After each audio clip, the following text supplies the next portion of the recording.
Good morning बच्चों। ठोस का अगला भाग लेके अपने आ रहे हैं। आज अपने बात करेंगे ठोसों में त्रुटियां, जिसमें अपने स्टाइक्योमेट्रिक पढ़ चुके हैं, नॉन स्टाइक्योमेट्रिक की शुरुआत की थी। वीडियो शुरू करने से पहले आज का जो क्वेश्चन है आपके लिए, आज का प्रश्न है कि मूर्खों का सोना। क्वेश्चन है मूर्खों का सोना किसे कहते हैं। प्रश्न है मूर्खों का सोना, गोल्ड ऑफ फॉइल्स। मूर्खों का सोना किसे कहते हैं, आपको उसका सूत्र बताना है। इसका आंसर आपको इस वीडियो में मिल जाएगा। फिर कल मैंने आपको बताया था आपका अंक विभाजन सिस्टम, दोबारा बता रहे हैं। अंक विभाजन प्रतिदिन है, 3 बार देखने के 10 नंबर है, प्रश्न पूछा गया है उसका आंसर लिखने के 10 नंबर है। उसके बाद आप क्या करोगे, कमेंट बॉक्स में नीचे की तरफ आपका नाम और क्लास दोनों लिखनी है। अब कमेंट जो है, कल मेरे पास 19 बच्चों के कमेंट आए हैं।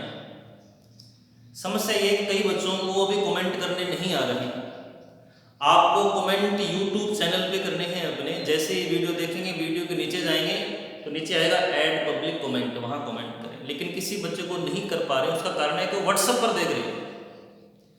अगर कोई बच्चा YouTube पे कमेंट नहीं कर पा रहा है, नहीं समझ में आ रहा है उसको कैसे करें, तो मेरे पर्सनल व्हाट्सएप नंबर में, सभी के पास है मेरा व्हाट्सएप नंबर, मेरे पर्सनल व्हाट्सएप नंबर पे मुझे मैसेज करके कमेंट कर सकता है। क्या करेगा, इस प्रकार से 3 व्यू, जो आंसर है आज का वो लिख देगा। चाहे तो वो YouTube वाले उस वीडियो के नीचे कमेंट कर दे, अगर वहां नहीं कर पा रहा है तो मेरे पर्सनल व्हाट्सएप नंबर, ये रहा व्हाट्सएप नंबर 7357191810 पर कमेंट करके मेरे को भेज दे। 19 बच्चों के कमेंट आए हैं।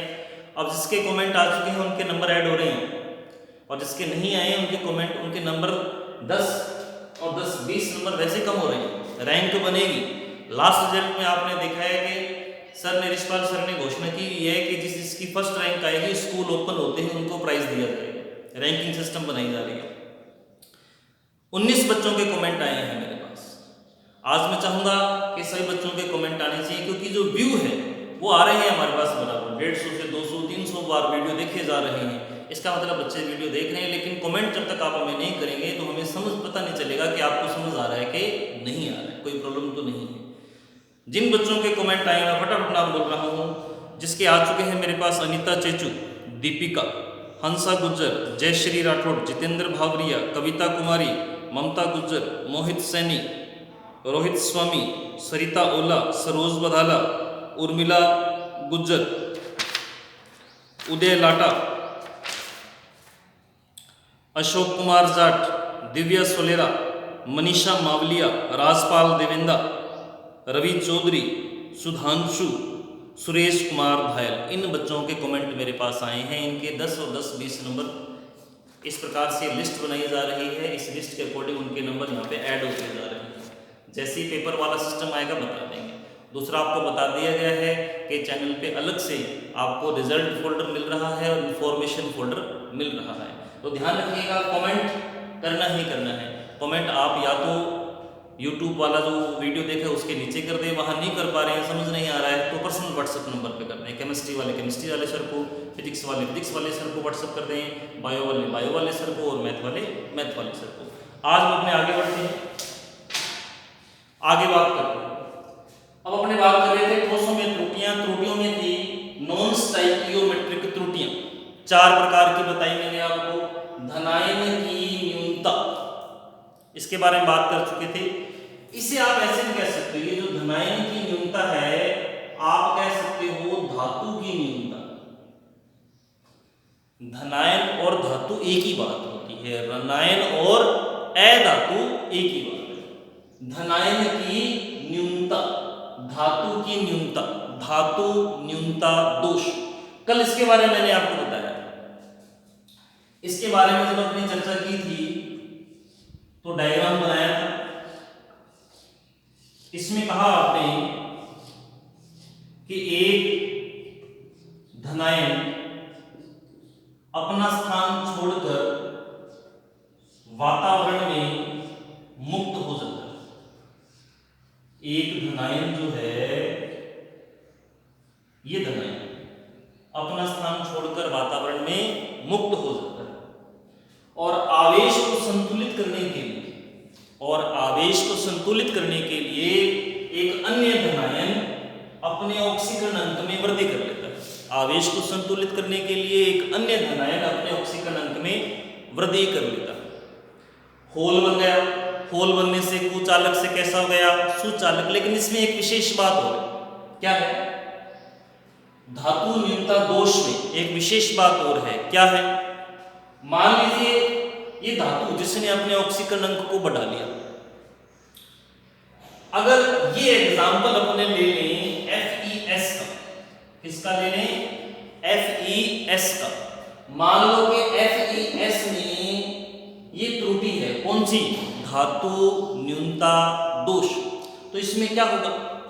इसमें क्या होगा कि Fe+2 होता है और Fe क्या होता है? +3। दो अवस्थाओं में होता है।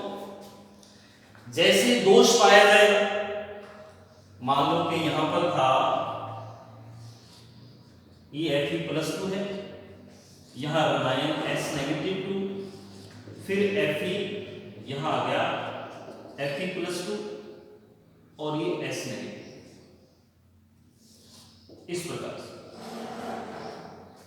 प्रकार से ये इसे, अगर एक धनायन अपना स्थान छोड़ दे, यानी कि ये चला गया, अपना स्थान छोड़ दिया, अपना स्थान छोड़कर वातावरण में चला गया, अन्य धनायन ये अपने ऑक्सीकरण अंक में वृद्धि करेगा, तो वृद्धि करेगा तो +2 से कितना हो जाएगा? +3। +2 से क्या हो गया? +3। यहाँ पे +1 था, +1 से कितना हो गया था? +2। ऑक्सीकरण अंक बढ़ाएगा। ऑक्सीकरण अंक बढ़ाने का मतलब क्या है? +2 से +3 या +1 से +3 होने का मतलब क्या है? कि वो इलेक्ट्रॉन देगा। अगर किसी का धनात्मक ऑक्सीकरण अंक बढ़ रहा है, इसका मतलब वो इलेक्ट्रॉन क्या कर रहा है? त्याग रहा है। ये जो FeS है, जब इसमें ये दोष पाया जाता है, धातु की न्यूनता दोष, तो ये ऑक्सीकरण अंक बढ़ा लेता है, यानी कि +2 से किस में चला गया? +3 में। यानी कि इसकी सतह से क्या निकलने लगते हैं? इलेक्ट्रॉन। FeS की सतह से इलेक्ट्रॉन निकलने लगते हैं। क्यों निकलने लगते हैं? इस दोष के कारण, धातु न्यूनता दोष के कारण FeS फेरस सल्फाइड में Fe+2 Fe+3 में परिवर्तित होने लगता है, जिससे उसकी सतह से इलेक्ट्रॉन निकलने लगते हैं। इलेक्ट्रॉन निकलने का मतलब वो चमकने लगता है, और ऐसे चमक रहा है जैसे कि गोल्ड हो, सोना हो। इसीलिए इसे क्या कहा जाता है? मूर्खों का सोना, यानी कि होता नहीं है सोना, सोने जैसा चमकता है। दोबारा सुन ले, FeS को क्या कहते हैं? मूर्खों का सोना क्यों कहते हैं? क्योंकि इसमें धातु की न्यूनता या धातु न्यूनता दोष पाया जाता है। इस दोष के कारण इसकी सतह से लगातार इलेक्ट्रॉन उत्सर्जित होते हैं और ये सोने की तरह चमकता है। इसीलिए इसका नाम क्या पड़ गया बेटा जी? FeS का नाम पड़ गया मूर्खों का सोना। होगी बात क्लियर? अगली बात करते हैं, नेक्स्ट। ये तो था धातु न्यूनता दोष, जिसके बारे में अपने बात कर चुके हैं। फिर दूसरा देखो क्या है, धातु न्यूनता दोष के बाद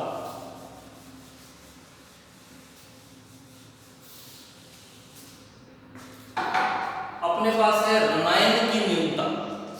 ऋणायन की न्यूनता, अगर किसी में ऋणायन कम हो गया तो मतलब धनायन तो बढ़ गया। बात तो एक ही हो गई ना? कैसे देखो,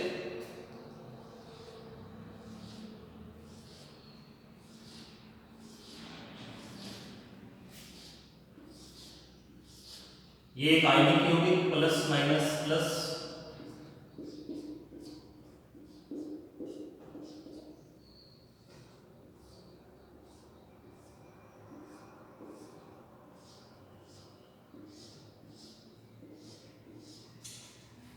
अब अपने चर्चा कर रहे हैं 2 नंबर। न्यूनता और धनायन की आधिक्य एक ही बात होती है, लेकिन फिलहाल देखिए ऋणायन की न्यूनता। ऋणायन की न्यूनता को एक ऋणायन चला जाएगा, मान लो चला गया, एक ऋणायन अपना स्थान छोड़कर वातावरण में चला जाता है, चला गया।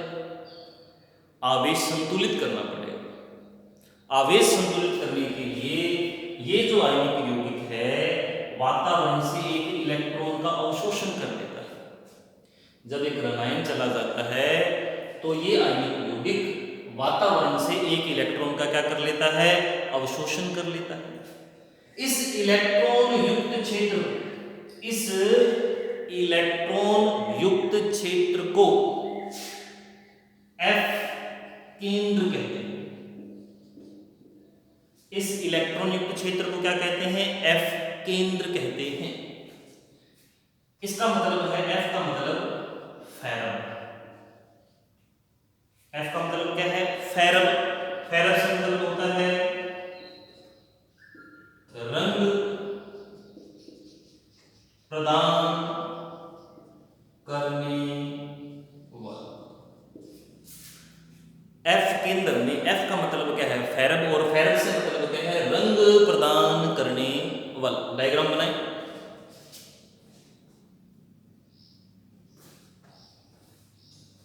इस F केंद्र के कारण ये आयनिक यौगिक रंगीन हो गया। घर पे अपने जो नमक होता है उस नमक का रंग कैसा होता है, नमक तो व्हाइट है, नमक कैसा है, सफेद है, व्हाइट है, लेकिन कभी कभी नमक का रंग पीला हो जाता है। क्यों? इसके कारण, इस त्रुटि के कारण। कौन सी त्रुटि? ऋणायन की न्यूनता। देखो एक ऋणायन कम है तो मतलब धनायन तो बढ़ गया कि नहीं बढ़ गया? या तो आप इसे ऐसे करो, ऋणायन की न्यूनता। कोई मैं क्या कह सकता हूं, इसी को कह सकता हूं क्या, धातु की अधिकता, यानी कि धातु आधिक्य दोष या त्रुटि। ऋणायन की न्यूनता या मैं क्या कह सकता हूं, धातु आधिक्य दोष। ऋणायन को आप क्या कहते हो, अधातु। अधातु न्यूनता या धातु आधिक्य एक ही बात है, के कारण इस आयनिक यौगिक में क्या बन गया, इलेक्ट्रॉन युक्त क्षेत्र। क्या बन गया, इलेक्ट्रॉन युक्त क्षेत्र। इस इलेक्ट्रॉन युक्त क्षेत्र को क्या कहते हैं, F केंद्र। F केंद्र, F का मतलब फेरम, फेरम का मतलब रंग प्रदान करने वाला। इसके कारण क्या हुआ, इस त्रुटि से, इस त्रुटि के कारण NaCl का रंग पीला हो जाता है। इसी त्रुटि के कारण KCl कैसा हो जाता है, बैंगनी, और LiCl कैसा हो जाता है, पीला। प्रश्न पूछा जाएगा कि NaCl का रंग पीला किस त्रुटि के कारण? तो आप लिखोगे अधातु की न्यूनता या धातु आधिक्य दोष। दोनों नाम लिख देने हैं, दोनों सही हैं, ठीक है जी। आप ऐसे भी कह सकते हो कि NaCl का रंग पीला क्यों हो गया, धातु आधिक्य दोष के कारण। NaCl का रंग पीला क्यों गया, धातु आधिक्य दोष के कारण। KCl का रंग बैंगनी क्यों गया, धातु आधिक्य दोष के कारण। LiCl का रंग पीला कैसा हो गया, धातु आधिक्य दोष के कारण। यानी कि ऋणायन की न्यूनता और धनायन का आधिक्य। धनायन मतलब धातु, धनायन मतलब धातु, ये दोनों एक ही चीज है। दो प्रकार की त्रुटियां लिखें, लेकिन दोनों का मतलब एक ही है, ऋणायन की न्यूनता के लिए या धातु का आधिक्य दोष। होगी बात यहां तक क्लियर?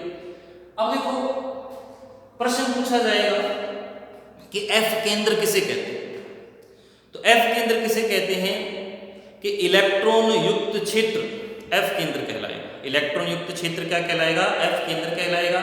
इसका निर्माण किस दोष से होता है, इसका निर्माण होता है धातु आधिक्य दोष से। अब देखिए जरा एक डायग्राम और है इसके अंदर।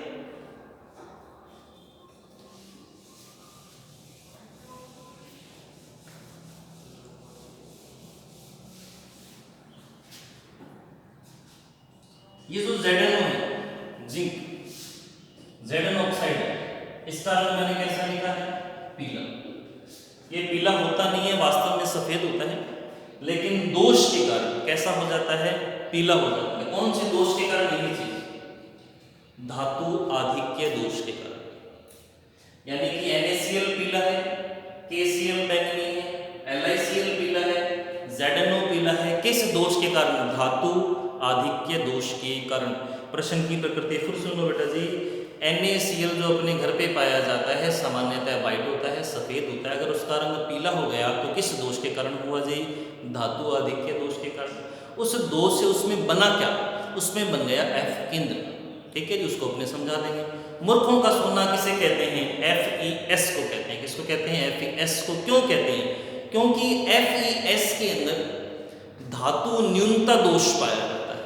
इस दोष से Fe+2 Fe+3 में ऑक्सीकृत हो जाता है और उसकी सतह से इलेक्ट्रॉन निकलते हैं। उसकी सतह से क्या निकलते हैं?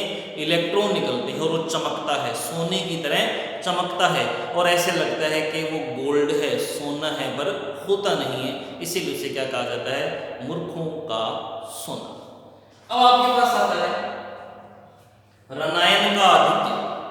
कौन सा है? रनायन का आधिक्य। ये सेकंड और थर्ड सेम है, अलग अलग नहीं है, एक ही बात है। फोर्थ, रनायन का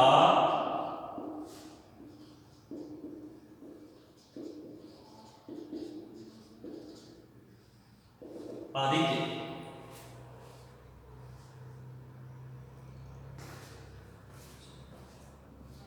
इसके बारे में आपको अगली वीडियो में बताएंगे। ध्यान रखना है, आज कमेंट बॉक्स में कमेंट आने चाहिए सभी के, और जो YouTube चैनल पे कमेंट नहीं कर पा रहे हैं, उन्हें समझ नहीं आ रहा है, तो मेरे पर्सनल WhatsApp नंबर पे कमेंट करना है, लिखना है 3 बार देख लिया 3 व्यू, और उसके बाद इस प्रश्न का आंसर मूर्खों का सोना किसे कहते हैं?